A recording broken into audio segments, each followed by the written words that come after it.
Seguimos en tertulia con Paco Maruenda, con Nacho Cardero, Pepe Oneto, con Rubén Amón y se incorporan estos momentos aquí en los estudios de Onda Cero Albert Rivera, que es presidente de Ciudadanos. Señor Rivera, muy buenos días. ¿Qué tal? Buenos días. Bienvenido.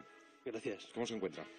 Pues bien, con ganas de empezar este año apasionante y de trabajar en el Congreso y en las instituciones que ya hacía falta que este país se pusiera en marcha. Bueno, hoy hay una cita importante en el Senado. Acaba de arrancar, como nos contaba nuestro compañero Juan de Colmenero, la conferencia de presidentes. ¿Cómo interpreta las ausencias del Lehendakari Urkullu y del presidente Puigdemont?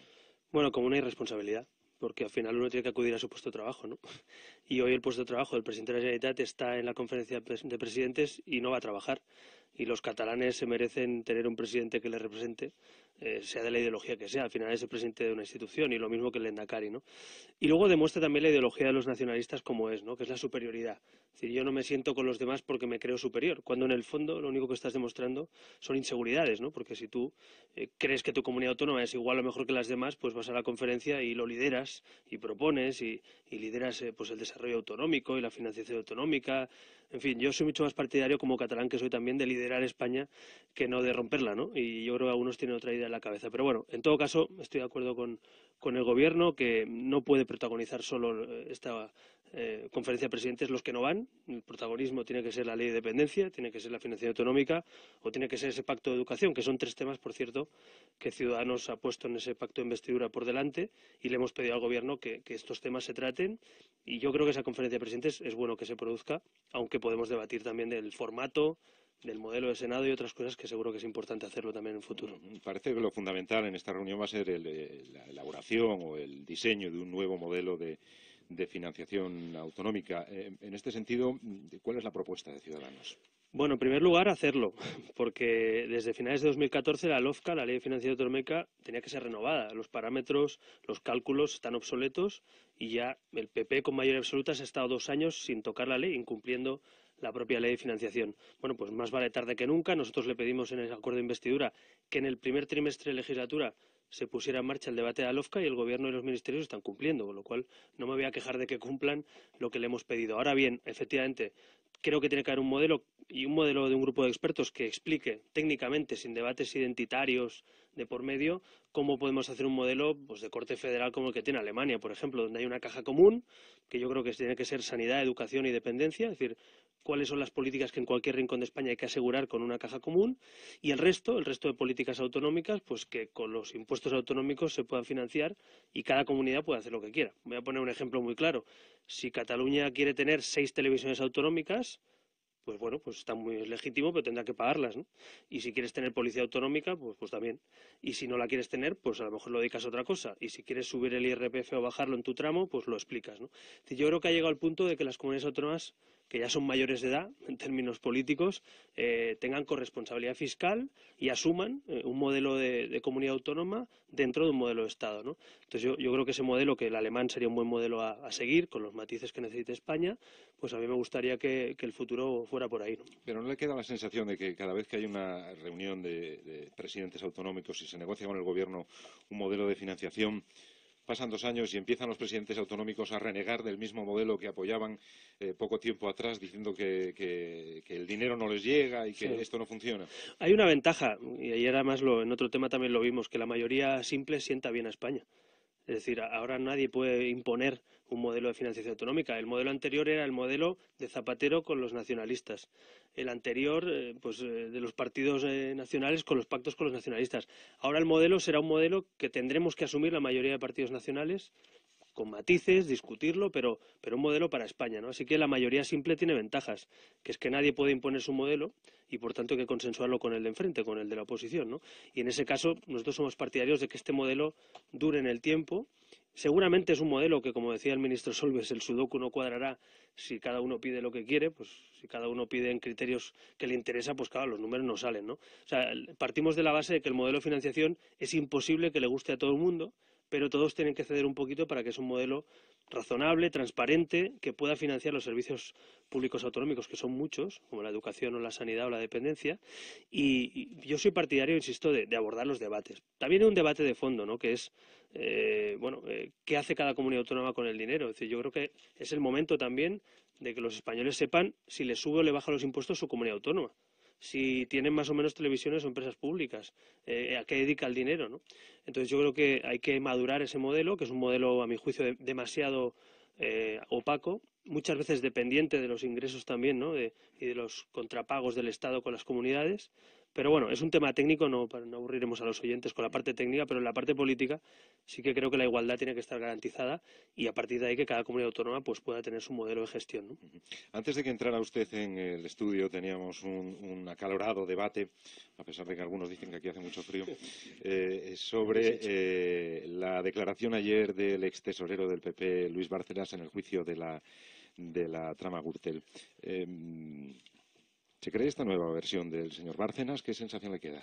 Bueno, yo creo que evidentemente las declaraciones de una persona en un juicio y en sede penal pues no pueden ser adoptadas, porque además tiene el derecho a mentir, derecho a defenderse, adoptadas como válidas simplemente porque lo diga Bárcenas. Ahora bien, hay demasiados indicios, demasiados, desde documentos hasta esa caja B reconocida en varios documentos, a mordidas que puede haber de contratos públicos en la Gürtel y en diferentes partes de España, que yo creo que ponen en jaque a la financiación del partido que gobierna España. Y por eso creemos que en sede parlamentaria, en sede política, hay que investigarlo. ¿Alguien se imagina que hubieran pruebas y evidencias con 50 y 60 millones de euros del tesorero del Partido Demócrata Republicano y que no le pidieran explicaciones en el Parlamento o en el Congreso? ¿Alguien se imagina en Francia o en Alemania un escándalo de esta dimensión sin que en el Parlamento de turno hubiera una comisión de investigación? Pues yo creo que lo natural y lo lógico para ser un partido homologable a cualquier otra democracia es que se investigue en sede parlamentaria las responsabilidades políticas, que no tienen por qué ser penales. No es lo mismo dimitir que ir a la cárcel, no es lo mismo asumir responsabilidades que ir a la cárcel, de la financiación presunta ilegal del Partido Popular. No olvidemos que el debate no es si fiscalmente o no se declaran. El debate es que pueden proceder de contratos y mordidas de dinero público, es decir, del bolsillo de los españoles. Por lo tanto, el problema es la procedencia del dinero. En eso Bárcenas nos dio una pista, no explicó de dónde procede el dinero. Bueno, pues si no lo explicas, seguramente es porque no lo puedes explicar, ¿no? Así que, o no quieres explicar de dónde procede. Todos los indicios conducen a pensar que procede de mordidas. Y alguno dirá, esto el señor Rivera se lo está inventando, no ha pasado nunca en España. Oiga, no, es que le ha pasado a Convergencia con el 3%, le ha pasado al Partido Socialista con otros casos o con los ERE. Es decir, es que esto es un modelo habitual, un modus operandi de algunos partidos hasta la fecha, ¿no? Con lo cual, creo que investigar eso es de recibo, sin aspavientos, sin sensacionalismo, pero con rigor, para saber cómo se ha financiado el partido que gobierna este país. ¿Para cuándo esa comisión de investigación que pactó con el Partido Popular? Y ¿piensan pedir ustedes la comparecencia de Mariano Rajoy en esa comisión? Bueno, en primer lugar, efectivamente es el particular que se comprometió a poner en marcha esa comisión y, por tanto, confío que el señor Rajoy cumplirá su palabra y la firma de su portavoz parlamentario en ese acuerdo. Así que cuento con los 137 escaños del PP para poner en marcha esa comisión. ¿Tiene plazos? Sí, esa comisión tiene el plazo del primer trimestre del año, o sea, hablamos de 3 meses, el enero no ha sido hábil, pues el mes de febrero sería lógico que nos pusiéramos ya a tramitar esa comisión. Quiero recordar también que esa comisión está pedida por el Partido Socialista, es decir, está registrada una petición en el Parlamento, que está ahí congelada, del Partido Socialista, ¿no? Con lo cual, si el Partido Socialista la ha pedido, si el Partido Popular la ha firmado y Ciudadanos la quiere poner en marcha, o menos supongo que Podemos no querrá impedirla, ¿no? Lo cual yo creo que eso se va a poner en marcha y tiene que haber rigor, efectivamente, tiene que haber un análisis de cómo se ha llegado hasta ahí, quién sabía cómo se financiaba el Partido Popular, si realmente había una, como dice el señor Bárcenas, una caja B y que la controlaba, de dónde procedía el dinero, en fin, cómo se han pagado esas campañas. Todo eso son preguntas sin respuesta que hay que hacer en esa comisión. ¿Tiene que venir el señor Rajoy? Bueno, pues no hay que descartarlo. Es decir, no es una comisión Rajoy, es una comisión de financiación presuntamente ilegal del partido que gobierna, pero efectivamente no deja de ser el presidente del partido, ¿no? O sea, no se puede descartar, pero a mí me gustaría que si se pone en marcha esa comisión seamos rigurosos, porque si hay rigor es difícil hacerse la víctima.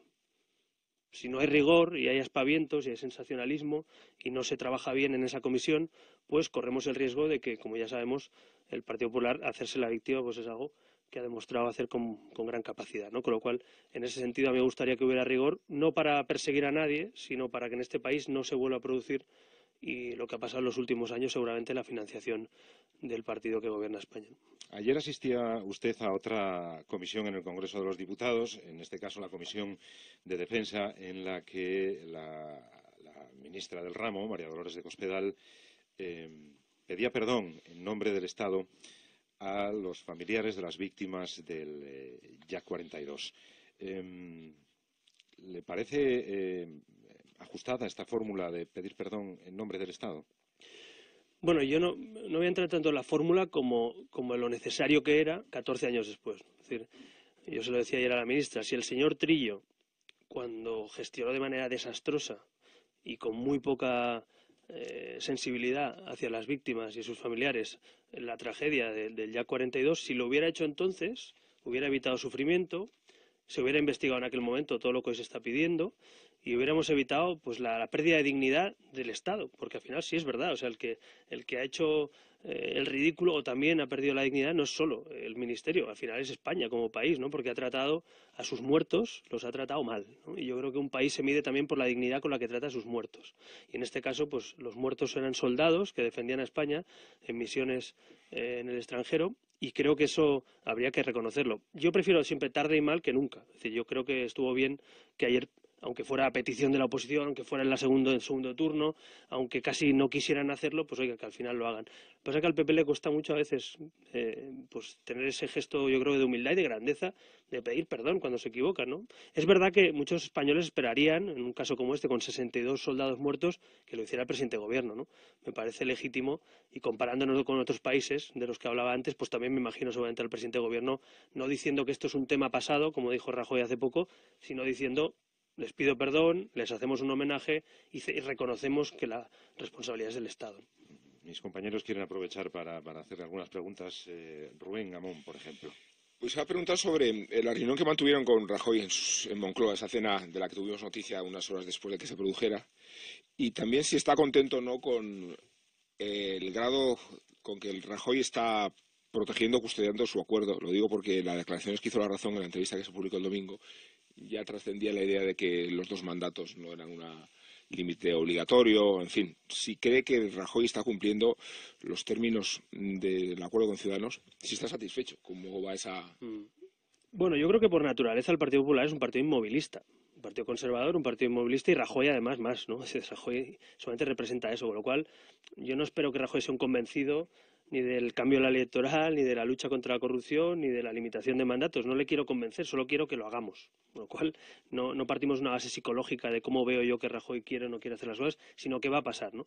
Y tenemos una ventaja y una desventaja. La desventaja es que efectivamente necesitamos a más partidos para que eso pase, y el Partido Popular pues es decisivo. La ventaja también es que si el PP, pues por ejemplo, no quisiera apoyar esa ley de limitación de mandatos, lo podemos sacar con el resto de la oposición. Es decir, Ciudadanos, PSOE y Podemos suman una mayoría absoluta amplia, con lo cual hay muchas reformas que yo espero sacar con el Gobierno, porque creo que el Gobierno tiene que cumplir ese acuerdo de investidura. Nosotros ya cumplimos, votamos el sí, desbloqueamos España, ahora le toca al Gobierno cumplir, pero si el Gobierno incumpliera su palabra o incumpliera con los españoles, no cumpliera con los españoles, por suerte no tiene mayoría absoluta. Con lo cual vamos a intentar que el Gobierno se implique. Es mucho más fácil, vamos a hablar claro, que el Gobierno lidere los temas, que no que se ponga de espaldas a las reformas que necesita España, pero si al Partido Popular se le ocurriera pues no cumplir con esos acuerdos. Pero podría romperse ese acuerdo con Ciudadanos si empiezan a vulnerarse. Bueno, es que la ruptura no es posible por nuestra parte porque ya hemos cumplido.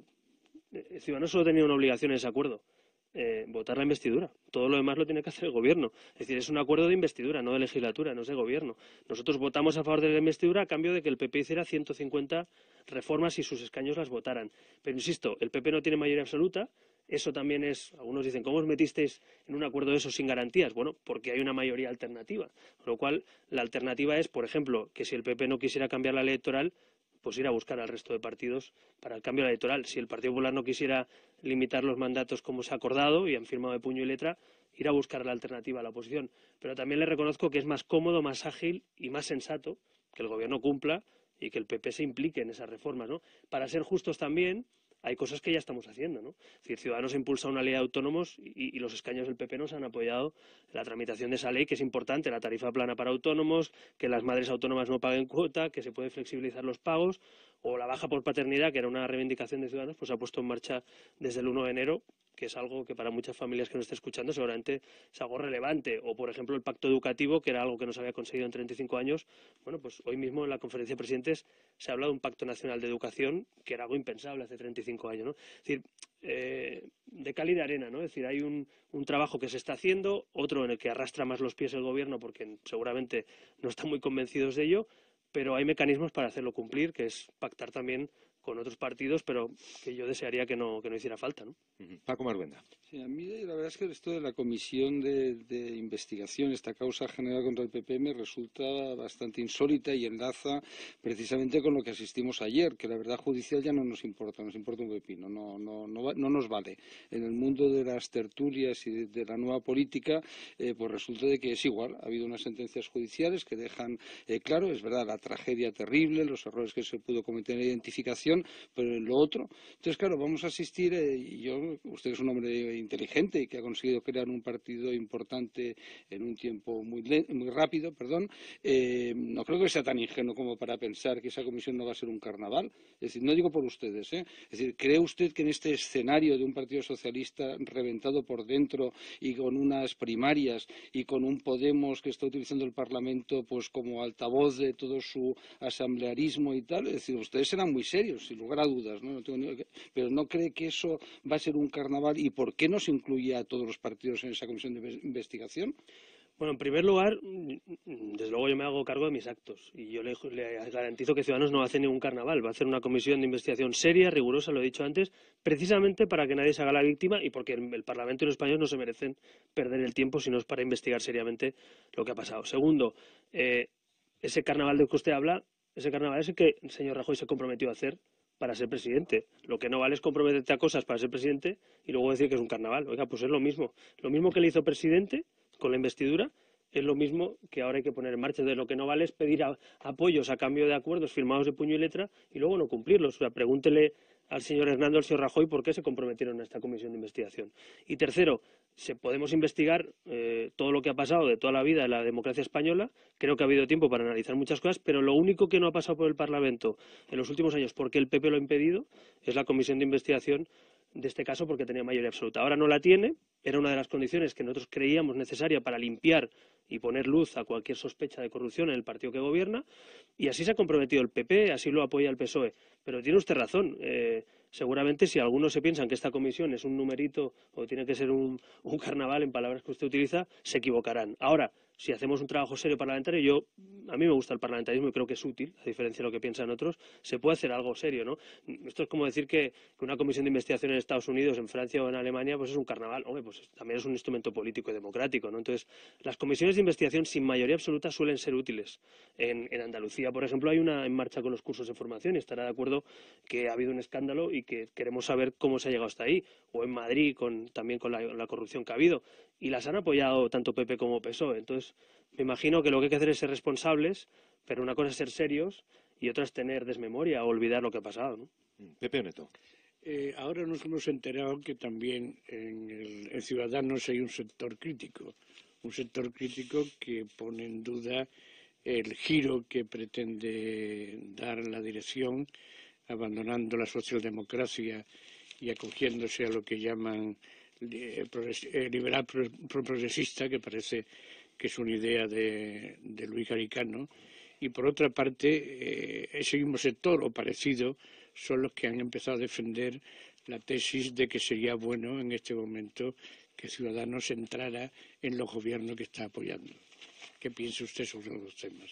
Bueno, en primer lugar, en un partido que hace primarias hay 30.000 opiniones, que son 30.000 afiliados y 30.000 corrientes y 30.000 críticos. Entre ellos yo también soy crítico con algunas de las cosas que hacemos y que no hemos hecho bien o que podemos hacer mejor, ¿no? Ahora bien, para ser crítico, sobre todo lo que hay que hacer es presentarte unas primarias y ganarlas y reformar los estatutos y tener mayoría. Tenemos un partido que pasa 4 veces por votación cada documento, o sea, somos el partido solamente más democrático de España, con primarias a presidente sin avales. Yo invito a que si alguien cree que lo puede hacer mejor que la ejecutiva actual o mi candidatura, se presente enfrente, pero o sea, criticar, digamos, desde fuera, sin mojarse, sin proponer una candidatura alternativa, hombre, pues no me parece serio. Lo que es serio seguramente es decir, oiga, a mí me gusta otro modelo, yo quiero hacer otra cosa. Pero les recuerdo que esos documentos los ha votado el Consejo General, que es el órgano de los militantes del partido. O sea, lo han escogido los militantes. Lo va a votar las agrupaciones, lo va a votar la Asamblea. ¿Cuál más garantías democráticas que votar 4 veces unos documentos? No me parece que haya que hacer mucho más, ¿no? Tengo la tranquilidad, es el partido más democrático de España, con primarias a candidato y con primarias a presidente, el partido más transparente. No tenemos ni un solo caso de corrupción en estos 10 años y esperemos no tenerlo, y si lo tenemos, atajarla. Y tercero, el partido más saneado. Yo saco pecho de esto porque en democracia creo que es importante. Sin hipotecas y con libertad puedes tomar decisiones. Ciudadanos va a llegar al Congreso sin deudas bancarias, con superávit y dependiendo en buena parte también de lo que pagan nuestros afiliados, ¿no? Bueno, pues para mí es importante llegar sin mochilas si algún día gobernamos. Y finalmente, el último debate que me proponía, ¿no? El de entrar en los gobiernos. Ese debate no lo han propuesto los críticos, eso lo he propuesto yo y lo ha propuesto la Ejecutiva, porque creemos que Ciudadanos, después de un proceso de entrada a las instituciones sin duda exitoso, y después de trabajar en el Parlamento o en los parlamentos autonómicos, en 2019, que es la siguiente cita electoral, habrá un debate interno que yo creo que hay que abordar. ¿Vamos a entrar en los gobiernos? ¿Vamos a liderar gobiernos? ¿Vamos a participar en coalición en gobiernos? Mi respuesta es sí. Yo creo que tenemos que participar, pero hacerlo bien, con garantías, para entendernos, no haciendo como Podemos en Madrid o en Barcelona. Si yo quiero llegar a un gobierno para hacerlo mejor que el PP o el PSOE, no para hacerlo peor. Entonces me parece que es fundamental llegar a un gobierno con garantías, con experiencia, y yo creo que eso es lo que está ganando Ciudadanos poco a poco, ¿no? Nacho Cardero. Bueno, enlazando con esto último, señor Rivera, ustedes tienen ahora un congreso de Ciudadanos que yo creo que es bastante importante porque Ciudadanos se ha hecho mayor y tiene que decidir quién es y hacia dónde se dirige, ¿no? Por eso me parece un punto mollar. Y en este sentido, usted comenta que lógicamente les tiene que ver ya gestionando, estando en la gestión en gobiernos para que se pueda ver o escenificar esa madurez, ¿no? Pero habla del 2019. ¿Podemos ver a Ciudadanos en gobiernos municipales, autonómicos, dentro de gobiernos antes de que acabe esta legislatura? ¿Es Madrid el campo de pruebas para que Ciudadanos entre en este juego? Bueno, el documento que ha aprobado el Consejo General, que es el órgano de lo que representan los militantes, y el que impulsó la Ejecutiva, habla de la siguiente cita electoral, que es 2019, por lo que le decía, porque acabamos de llegar. Nosotros, ya sé que parece que llevamos 30 años aquí, que somos muy pesados y salimos mucho por la tele y estamos mucho en la vida política, pero Ciudadanos hace un año. Y de hecho llevamos 8 semanas de legislatura. Eso es lo que hace, el tiempo exactamente que hace que Ciudadanos está en el Congreso. Entonces me parece que 8 semanas, bueno, pues está bien, estamos sacando cosas adelante, pero hay que progresar, hay que aprender, hay que tener experiencia. Yo creo que es humilde y sensato decirle a la gente que para gobernar un país, una comunidad autónoma o una alcaldía hay que llegar con experiencia, hay que tener las manos libres, hay que ser consciente del plan estratégico que tienes. Y eso es lo que nos diferencia de Podemos. Podemos ha llegado pues de cualquier manera a muchas instituciones buscando acuerdos de cualquier tipo y con no sé cuántas plataformas, coaliciones, y nosotros no queremos eso, queremos hacerlo mejor que el PP y el PSOE. Por tanto, no nos los planteamos, en el documento por lo menos, salvo que hubiera un cambio drástico de esa estrategia, pues no nos lo planteamos ahora, pero sí en el medio plazo, ¿no? Y creo que es importante para España porque hay otra filosofía de este nuevo cuatripartidismo que, según las encuestas que vemos, se consolida, que es que en un futuro va a haber gobiernos de coalición en España. Hemos pasado del bipartidismo de mayoría absoluta a esta especie de transición de gobiernos en minoría apoyados en algunos temas con la oposición, a una tercera fase que yo creo que será ver gobiernos de coalición, autonómicos o nacionales, ¿no? Bueno, pues yo creo que es ser más europeos, es un avance hacia un modelo más europeo de la política española. Y yo creo que eso es bueno, no creo que sea malo. Ayer le decía a la ministra que seguramente sin mayoría absoluta España en algunos temas va mejor porque hay menos arrogancia, hay menos prepotencia, hay que ceder. Y vaya, a mí no se me ocurre que el caso del señor Trillo, ayer pidiendo perdón el PP, o el señor Soria, pues ya estaría en el Banco Mundial seguramente, si no fuera porque no tienen mayoría absoluta. ¿Tiene la impresión de que esta idea del pluripartidismo está tratando de contestarse por el PP y PSOE en esos pactos a los que están llegando, como si quisieran formalizar todavía la vigencia del bipartidismo? Y estamos viendo por el otro lado que ustedes llegan a acuerdos con Podemos. La comisión de las cajas, por ejemplo, es un ejemplo. Bueno, yo creo que hay nostálgicos del bipartidismo. O sea, hay gente que con el bipartidismo se vivía mejor, ¿no? Podemos simulando aquella frase. Pero yo creo que no. Yo creo que con un modelo más abierto hay más control, hay más contrapoder, hay más transparencia, hay más exigencia, hay más cesión. Y creo que se está viendo. Había quien decía que esto iba a ser un desastre, que esta legislatura no iba a ningún sitio, que España no podía ir a un modelo de 4 partidos. Pues mire, con todos los errores que podamos cometer cada uno de nosotros, yo creo que no nos sienta tan mal. Y en Europa empezamos a ser un oasis de cierta estabilidad, paradójicamente, ¿no? Frente a lo que pase con Le Pen en Francia, o a Italia con Renzi, o a Grecia, o a otros países. Así que yo no solo no tengo miedo, creo que este es un espacio bueno para modernizar la política española. En cuanto a acuerdos con Podemos, pues es verdad. En algunos temas, en tema de subida de impuestos, nosotros no queremos subir los impuestos como Podemos. O en tema de territorial no queremos referéndum de independencia como Podemos. Pero en tema, por ejemplo, de regeneración, nosotros y Podemos vamos a defender la creación de una comisión de investigación para el agujero de 60.000 millones de las cajas de ahorros, que por cierto es una vergüenza. O sea, hablamos antes de temas judiciales. Pues mire, aquí sí que hasta los juzgados están palmando, ¿no? Porque algunos se habían ido con sueldos millonarios y les están directamente metiendo en la cárcel. Bueno, pues si la justicia ya está actuando, ¿alguien me va a decir que ni en la CNMV, ni en el Banco de España, ni en el Ministerio de Economía de turno sabían lo que estaba pasando en las cajas de ahorros? Hombre, claro que lo sabían, lo estaban organizando. Con lo cual, yo soy partidario que eso se investigue en sede parlamentaria y quién ha sido el responsable y que no vuelva a pasar.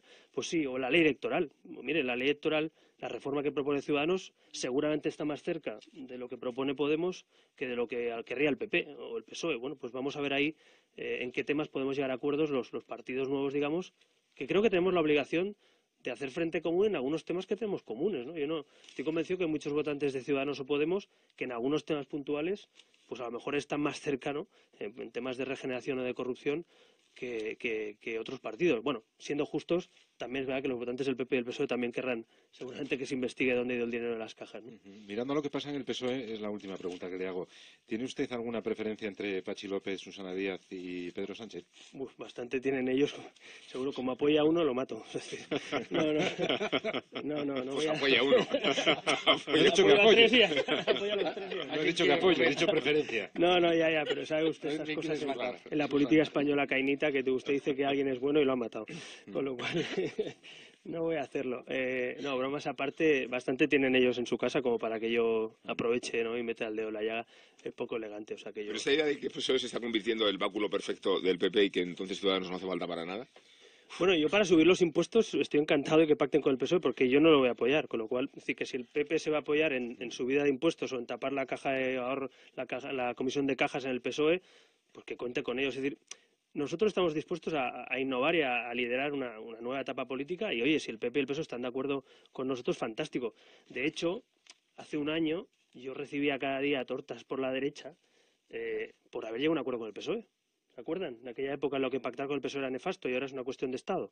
Bueno, pues es lo mismo, era una cuestión de Estado entonces y seguramente ahora también lo es, ¿no? No pasa nada, o sea, la derecha tiene que acostumbrarse a llegar a acuerdos con el centro y con la izquierda y la izquierda seguramente tiene que acostumbrarse en que muchos temas también tiene que sumar con el centro o con la derecha. Entonces, todo esto empieza a formar parte de una lógica del pasado que se está rompiendo y yo diría incluso que la sociedad española va un paso por delante de la política todavía. Es decir, todavía creo que la sociedad española ha asumido con mayor normalidad el nuevo mapa político que la política. Y bueno, no es que lo haya asumido, lo ha decidido. Porque es que los españoles son los que han decidido este mapa 2 veces en 6 meses. Lo cual me parece que no es que se hayan equivocado, simplemente es que nos han dado una lección a todos. Les ha dicho a los grandes y a los viejos partidos que así no, y que vienen los nuevos, y a los nuevos nos ha dicho que entréis, pero todavía no gobernáis. Con lo cual, me parece que es con humildad hay que asumir pues, la lección que nos han dado las urnas a todos y trabajar para los españoles. Don Albert Rivera, muchísimas gracias por estar esta mañana con nosotros. Vuelva pronto, que me consta que Alsina tiene ganas de charlar con usted. Sí, que se recupere pronto, Carlos, y gracias por la entrevista. Tampoco se nota tanto, ¿no? La ausencia. A ver, que hable Rubén. Te vas un día y te matan. Sí, yo me parece que... Y eso que Rubén es el favorito, el portavoz del líder. No, pero bueno, Rubén está deseando que la enfermedad dure mucho. Bueno, pero vamos, no he visto le yo... agradezco mucho que haya estado con nosotros. Gracias a ustedes y pronta recuperación a Carlos. Buenos días.